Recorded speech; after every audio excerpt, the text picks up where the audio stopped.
Dying to be Stuckmocky, Chapter 14. Vira gets some rest. Anyway, I'm glad. We're glad you decided to come back, Vira told Mirrin warmly. Mirrin's hand suddenly stiffened and withdrew from Vira's. If you so desired my company, why did you not pull your magical strings and compel me to dance back to you? Ah, there's the sound of that theatrical style I've so missed, muttered Fahyrjeon.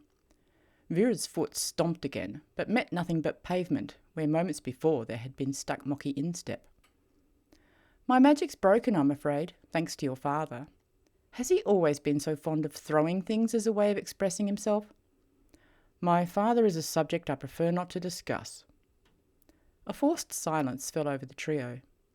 In the darkness, Vira suddenly felt the day's unrelenting excitement completely drain her energy. Her knees buckled slightly, and she sagged against the warmth of Fahyrjeon's body.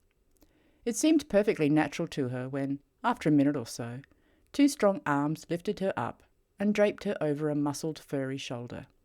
She barely noticed the sword hilt pressing into her side, as a large hand gently patted her back. I'm not going to burp, you know, if that's what you're waiting for, she murmured, but she may have fallen asleep before finishing her sentence. It was a most unusual sleep that followed, full of soothing, rhythmic movement, and a deep voice resonating through her body occasionally, but always there was the feeling of being completely safe, unassailably safe. It reminded her of something from a very long time ago, but her muzzy brain couldn't make sense of anything, and instead preferred to surrender to the delicious comfort of sleep. When she eventually awoke, it was because the soothing movement had stopped for an unusual length of time. Then she noticed the penetrating warmth of the sun on her back. Next she realised she had a wad of Fahyrjeon's fur stuck in the corner of her mouth. She hurriedly lifted her head in order to brush the fur away with her hand, but discovered she couldn't find her hand. Instead, there was a lump of numb flesh on the end of her arm, which quickly became a lump with stabbing, sparking pains pulsing through it.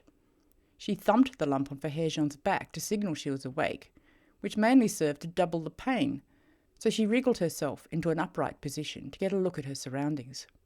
We'll just have to follow the river until we come to a quieter bridge, or wait until night, Fahyrjeon was rumbling. Vira could see nothing but bushes and scrub rising up a steep bank in the direction she was looking, so she twisted around in Fahyrjeon's arms. Her eyes were immediately assaulted by the glare of the early morning sun, bouncing off the surface of a gently flowing river a few metres away. She flung an arm across her eyes and moaned slightly. The roof of her mouth and her tongue reluctantly separated from each other, and she suddenly realised two things. She badly needed to take in a lot of liquid, and she badly needed to, put me down, quick. Fahyrjeon loosened its grip, and she slid down the furry body that had been her bed.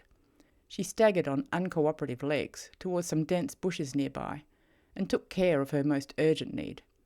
Then, after removing her boots, she staggered into the river and began gulping down huge mouthfuls of the cool water. When her demanding thirst was nearly quenched, she suddenly considered the possibility that the river might not be as pristine as it appeared. But it was too late to be worried about that. So she finished her drink, then decided an invigorating and cleansing swim was in order. With the addition of water, her fish-infused costume had begun to reek even more, and she could tell she had a generous coating of Stuckmocky fur sticking to the dried sweat on her skin. After taking vigorous strokes up and down a small stretch of the river, she flicked her wet hair off her face and turned to see what her two companions were up to. It seemed they were incredulously staring at her. "What? Never seen anyone swim before?" she called. "No," they answered in unison. Well, at least they were finally agreeing on something, she thought, as she staggered out of the river. The staggering this time was caused by the considerable amount of water her costume had absorbed. The damaged bracer on her forearm was swollen and hanging at an awkward angle, so she sat down on the grassy bank to unbuckle it and pull it off. She expected to see a distressing display of raw, angry flesh from her encounter with Mirrin's knife the day before, but instead she found a neat white scar, only slightly pink around the edges. For a moment she thought she'd unbuckled the wrong bracer, but the other one was completely intact, so she knew she wasn't mistaken. She looked over her shoulder at Fahyrjeon. Do you suppose there was a way to bottle its saliva? She could make her fortune. For a few moments her mind scampered madly with notions of her quitting school and setting up an online business selling therapeutic Stuckmocky spit, attractively marketed as some kind of flower essence perhaps.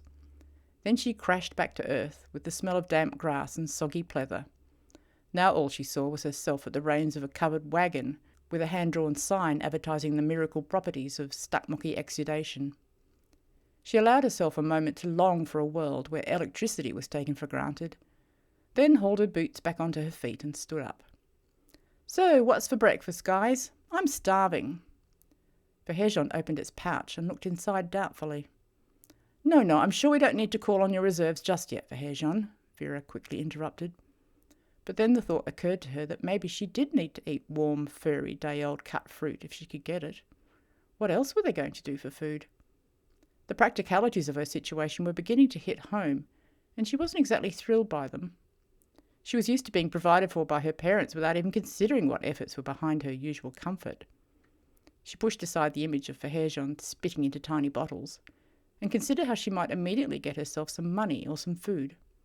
"Either of you any good at pilfering?" she asked jokingly. Mirrin sighed resignedly.